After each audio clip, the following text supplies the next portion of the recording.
नमस्कार दोस्तों, मैं अंकुर उपाध्याय स्वागत करता हूं आप सभी का एक बार फिर से अपनी नई वीडियो में। उठापटक के बीच में बाजार ने अपना दम तोड़ दिया है। एक बार फिर डेज लो के पास फिसलता हुआ दिख रहा है इस समय मार्केट। अच्छी बात यह है कि ब्रॉडर मार्केट अभी भी स्ट्रांग बना हुआ है, लेकिन दिग्गजों में बड़ी बिकवाली चल रही है। निफ्टी आपके लिए 100 पॉइंट नीचे हो गया है, डेज लो की तरफ बड़ी तेजी से भाग रहा है। इनफैक्ट डेज लो पे ही आकर खड़ा हो गया है। 25,645 पे अभी ट्रेड कर रहा है। 25,631 का अभी तक का लो है निफ्टी का। 2:12 का समय हो रहा है जब ये वीडियो शूट कर रहा हूं मैं आपके साथ। 3:30 के आसपास शेयर होगी। तो अभी करंट सिचुएशन काफी वीक लग रही है दोस्तों। 25,700 मैंने आपसे कहा था एक इंपॉर्टेंट होगा छोटे मोटे लेवल पे। ऊपर 25,800 बड़े लेवल पे इंपॉर्टेंट है, नीचे 25,500 बड़े लेवल पे इंपॉर्टेंट है। 25,600 और 25,700 की वैल्यू उतनी ज्यादा नहीं है। दो चीजें हैं आज भारतीय बाजार में। पहली तो कल भारतीय बाजार बंद है, फिर फ्राइडे और फिर छुट्टी। तो अब यहां से लेकर जो आपकी एक्सपायरी है ना ट्यूसडे की, उसमें आपके लिए ट्रेडिंग सेशंस अगर आप देखोगे तो केवल 2 हैं।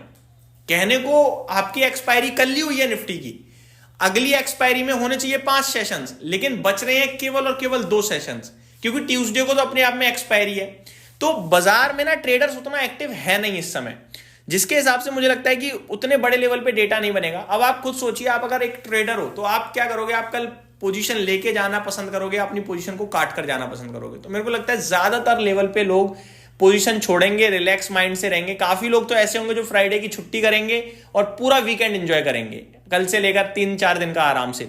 तो ये कहीं ना कहीं बाजार ने एक लंबा वीकेंड दे दिया है, जिसके चलते मुझे लगता है कम वॉल्यूम्स देखने को मिलेंगे हमें, और बाजार पे प्रेशर है। जो कोई बाजार में इस समय काम कर रहा है, या तो वो बेच रहा है या वो शांति से बैठकर इंतजार कर रहा है, और कुछ भी नहीं कर रहे आप।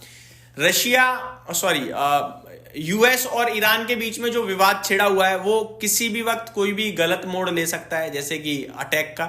अब वो कब हो जाएगी किसी को पता नहीं है, लेकिन दिख सबको रहे हैं संकेत की हो सकते हैं, क्योंकि काफी रिपोर्ट ऐसी हैं जो कह रही हैं कि यूएस ने काफी सारे अपने हेलीकॉप्टर्स, चॉपर्स जो हैं वो मूव करे हैं मिडिल ईस्ट की तरफ, जो अपने आप में डराने का काम कर रहे हैं। हालांकि अभी ऑफिशियल लेवल पे ऐसा कुछ नहीं हुआ है कि कोई अटैक कर दिया हो। प्रेसिडेंट ट्रम्प आपको पता ही है, लगातार कहते जा रहे हैं प्रोटेस्टर्स को कि आप प्रोटेस्ट करते रहिए, आप करते रहिए, तो मुक्ति जल्दी देंगे। अब उन्होंने एक नया नारा भी निकाला है, मीगा करके। जैसे उन्होंने अपने इलेक्शंस के समय मागा निकाला था, मेक अमेरिका ग्रेट अगेन, अब उन्होंने निकाला है मेक ईरान ग्रेट अगेन। तो अब ईरान को भी ग्रेट अमेरिका प्रेसिडेंट ट्रम्प भी बना रहे हैं। ये सारी चीजों से दोस्तों गिर केवल भारतीय बाजार रहा है। ये सबसे इंटरेस्टिंग लग रहा है मुझे। आप ग्लोबल लेवल पे बात करो तो कुछ नहीं गिर रहा। जापान फ्रेश लाइफ हाई पे पहुंच रहा है। आप देखो 54,000 के पास निकई, 54,000 के पार निकई आपके लिए पहुंचा है। आज भी 1.5% ऊपर खड़ा है। चाइना में कोई फर्क नहीं पड़ रहा। आप देखिए हैंगसेंग ऊपर खड़ा है। शंघाई हालांकि थोड़ा बहुत फ्लैट टू नेगेटिव ट्रेड करता हुआ दिख रहा है। साउथ कोरिया देखिए आप, कॉस्पी आपके लिए ½ % से ज्यादा की तेजी में। परेशानी केवल भारतीय बाजार में है। ताइवान, मलेशिया चौतरफा तेजी है।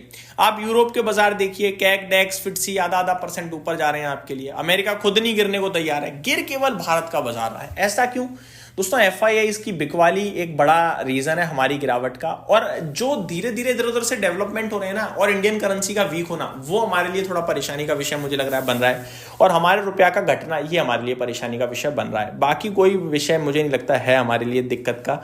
करंट सिचुएशन में अगर आप देखें तो स्मॉल कैप इंडेक्स तो हरे निशान में है, तेजी में है, बट दिग्गज स्टॉक्स में परेशानी है। जैसे कि अगर आप नोटिस करें आज के सेशन में, तो HDFC बैंक और ICICI बैंक, ये 2 काफी है निफ्टी को नीचे धकेलने के लिए। दोनों मिलकर करीब करीब 60 पॉइंट का कंट्रीब्यूशन दे रहे हैं निफ्टी को नीचे धकेलने में। HDFC बैंक 36 पॉइंट का, ICICI बैंक 23 पॉइंट का।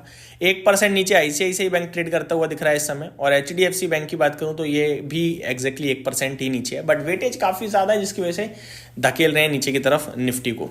बात करें दोस्तों आगे क्या, जब तक निफ्टी 25,700 के नीचे है बहुत वीक है। 25,700 के ऊपर ठीक है, 25,800 के ऊपर निकलने में स्ट्रेंथ आ जाएगी, 26,000 तक की जगह open.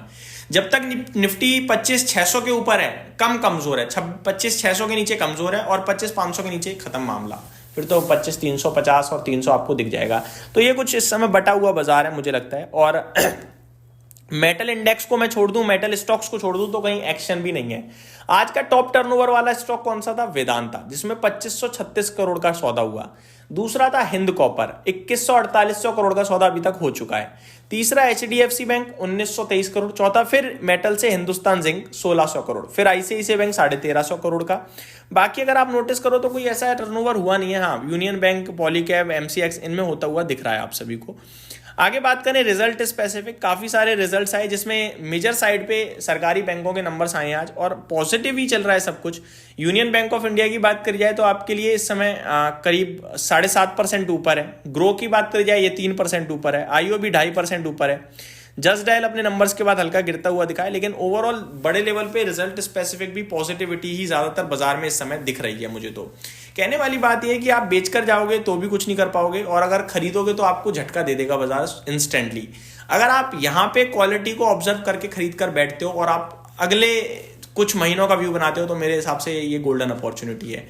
Last but not the least मैं आपसे कहना चाहूंगा, बैंकिंग फाइनेंशियल्स पे ध्यान दीजिए दोस्तों। मैं इसके ऊपर डिटेल वीडियो भी कल आप सभी के साथ शेयर करूंगा, क्योंकि मैंने जब क्वार्टरली अपडेट, पूरा क्वार्टर निकलने के बाद सब कुछ अपडेट होता है, तो शेयर होल्डिंग पैटर्न जो अपडेट हुई है अभी कुछ कुछ कंपनियों में, मैं देख रहा हूं ज्यादातर FII DIIs, banking, NBFCs, small finance banks, इन पे पॉजिटिव होते हुए दिख रहे हैं। तो जो कुछ आरबीआई ने करा है ना इस पूरे साल 2025 में, माफ कीजिएगा, उसमें सारा बैंकिंग के लिए अब कहीं जाके रिफ्लेक्ट होना शुरू होगा। तो बैंकिंग क्षेत्र पे जरूर ध्यान दीजिए, ये कहना चाहूंगा। ये मेरी तरफ से अपडेट थी। Thank you so much for watching this video. Have a great day guys.